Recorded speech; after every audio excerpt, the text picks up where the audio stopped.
السلام علیکم۔ السلام علیکم ورحمۃ اللہ وبرکاتہ۔ وعلیکم السلام ورحمۃ اللہ۔ جی السلام علیکم ورحمۃ اللہ وبرکاتہ۔ وعلیکم السلام ورحمۃ اللہ۔ حضرت میں محمد اصغر گریڈی جھارکھنڈ عرض کر رہا تھا۔ بولیے۔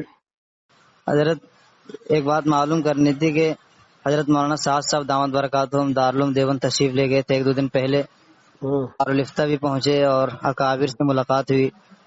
تو سوشل میڈیا پر خبریں پھیلائی جا رہی ہیں کہ دارالعلوم کا جو سابقہ موقف تھا ان کے نظریات کے تعلق سے وہ سب ختم ہو گیا، رفع دفع ہو گیا۔ ایک دم صحیح جھوٹ ہے، انہوں نے کوئی بات نہیں کی اپنے نظریات کے سلسلے میں، وہ صرف ملاقات کے لیے آئے تھے، نہ مجھ سے کوئی ملاقات ہوئی ہے، وضاحت فرما دیں اس سلسلے۔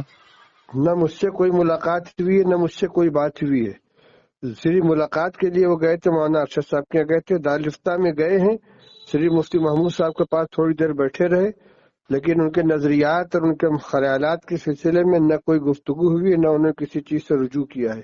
دارالعلوم کا سابقہ موقف اپنی جگہ برقرار ہے، بالکل برقرار ہے، اس لیے کہ روزانہ ان کی نئی نئی باتیں پہلے سے زیادہ سخت آ رہی ہیں، چیلنج کر رہے ہیں وہ علماء کو، فتویٰ چھوڑ دینے کی بات کر رہے ہیں، فتویٰ مت دیکھو، ہم دل کی بات مانو، اس طرح کی باتیں کر رہے ہیں، کسی چیز سے انہوں نے رجوع نہیں کیا ہے۔